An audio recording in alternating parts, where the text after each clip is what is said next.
You can have more than you've got because you can become more than you are. That's the challenge. And of course, the other side of the coin reads, unless you change how you are, you'll always have what you got. I have found in my experience that income does not far exceed personal development.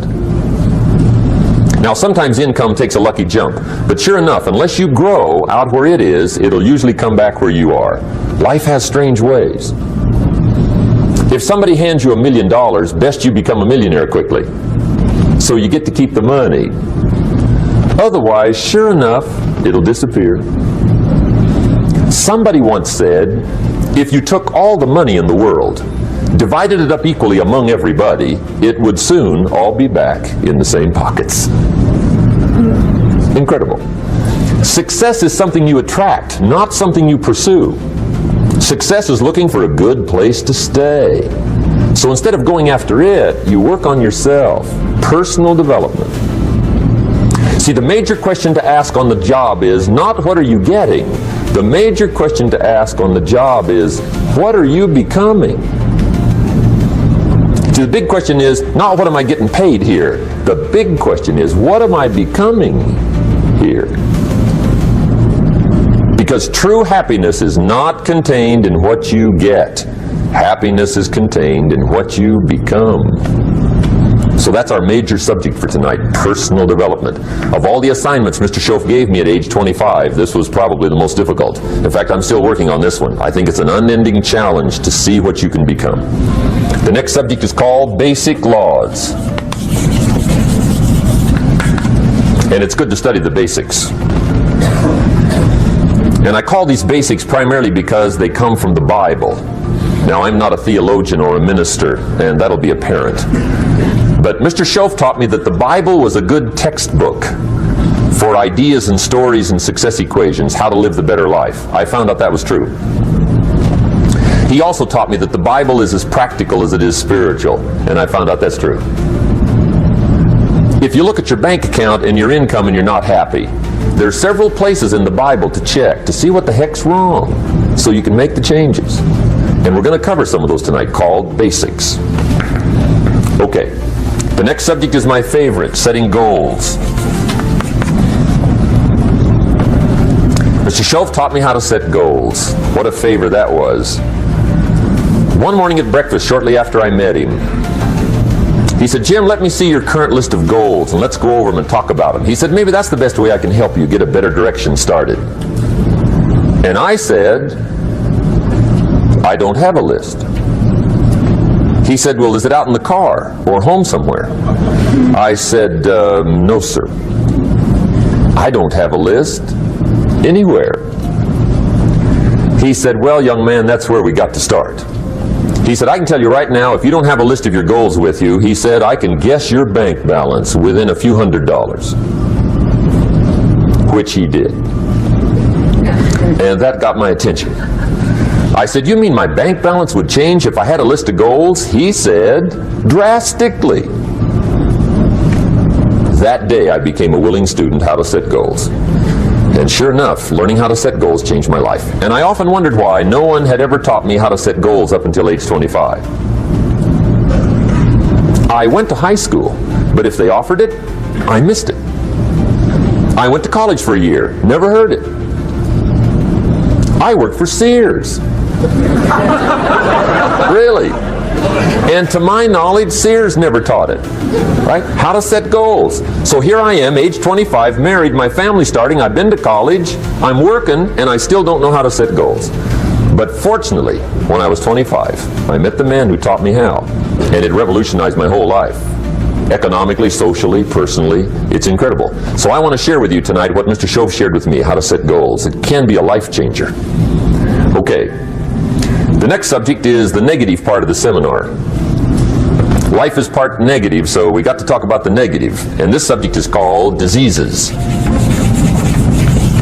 of attitude. Diseases of attitude. There's a lot of things that can wreck your chances to do well. We live in a rather dangerous world, so you got to be not only wise, you got to be careful. Now, attitude diseases are just as bad as physical diseases, right? High blood pressure, heart trouble. I mean, a lot of things will ace your chances to do well. So you've got to be careful. And attitude diseases are deadly. I mean, they'll destroy all the good things you start.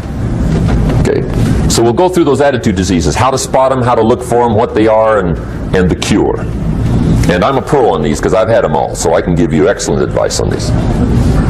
Now, the last subject we're going to consider tonight is called the day that turns your life around. The day that turns your life around.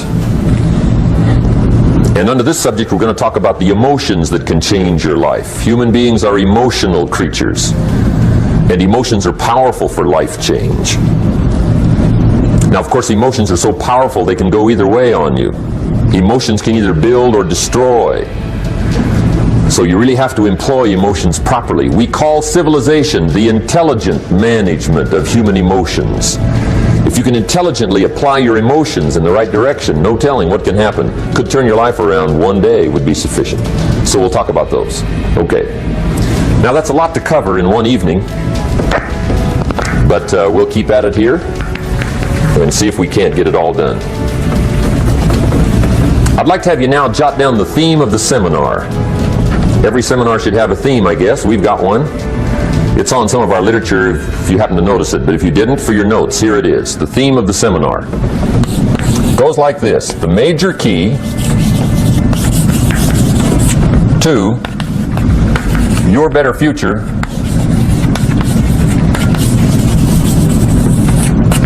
is you. That's the theme of our seminar tonight. The major key to your better future is you.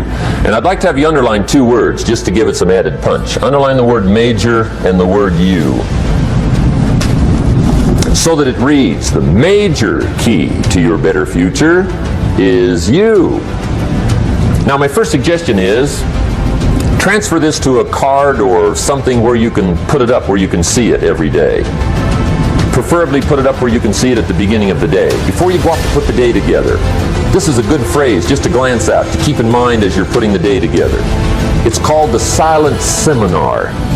If you'll just let this talk to you during the day, I found it to be tremendously helpful. The major key to your better future is you. For a big share of my life now, I didn't have this one quite figured out. Among a lot of things I didn't have quite figured out. Many things used to puzzle me back in those early days. I used to wonder why two people could work for the same company, one make twice as much money. Now see, that used to puzzle me. And maybe they were the same age, graduated from the same school, live in the same community, work for the same company, with the same products and the same services. They've got the same traffic, the same problems, and one makes $1,000 a month, the other one makes $2,000 a month. Now that was my puzzling question. Why would this long list be the same and the money twice as much? I asked, what's the difference between $1,000 a month and $2,000 a month? And I don't mean $1,000 a month, right? I could figure that out. But what makes the difference? Why would one person do twice as well, 3 times as well? Speaking economically, now I know there's more than one way to do well. I understand that. But in this little narrow area called compensation, what's the difference? Well, back then, with my faulty thinking, I'm trying to reason it out. I thought, well, maybe time makes some of the difference, right? Some people do better because they have more time. I used to say, Harold ought to be able to do well. He's got a lot of time. If I had all of Harold's time, I could do well. Now, that's got to be dumb, right? Number one, you can't get somebody else's time. A guy says to me one time, he says, you know, if I had some extra time, I could make some extra money. I said, then forget it. There isn't any extra time. Hey, when the clock strikes 12 midnight, that about wraps it up, right? I mean, you can look around the gongs there for a little more, but it's over. You say to the guy, what are you doing? He said, I'm looking for extra time. See, they'll come and take you away, right? There isn't any more time. Now, if you can't get more time, which you can't, what could you get more of that would make a difference in economic results? And here's the key word. Make it a part of your notes. We're going to consider it tonight. The word is value. And I have a little phrase for your notes. Value makes the difference in results. Value makes the difference. You can't get more time, but you can create more value. Now here's the first lesson of economics. Everybody should learn it from the time they're old enough to understand what a dollar means, how to earn one, how to get one, how to keep one, what to do with it. First lesson of economics. We primarily get paid for value. That's lesson one. Bringing value to the marketplace, that's how you get paid. You don't get paid for the time. I know it takes time to bring value to the marketplace, but you get paid for the value, not the time. Now, since that's true, here's one of the key questions of the evening. Is it possible to become twice as valuable at the marketplace and make twice as much money in the same time? Could you become 3 times as valuable? Make 3 times as much money in the same time? Is that possible? The answer is yes, if. And it's always if, right? Life is known as the big if. Harry Truman once said, life is iffy.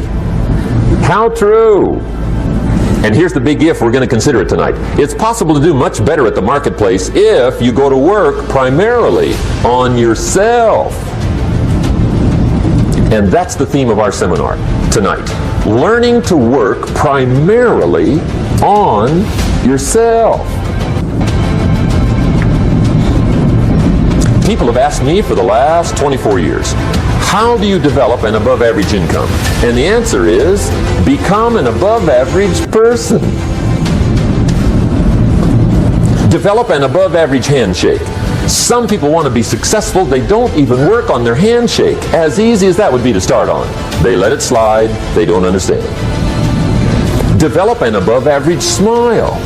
Develop an above average excitement. Develop an above average interest in other people. Develop an above average intensity to win. See, that'll change everything.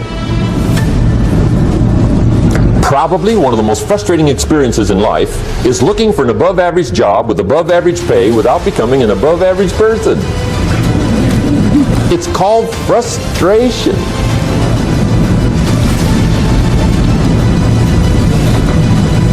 And Mr. Shoaff gave me probably the greatest clue he gave me when I first met him. He said, Jim, if you want to be wealthy and happy the rest of your life, just learn this lesson well. He said, learn to work harder on yourself than you do on your job.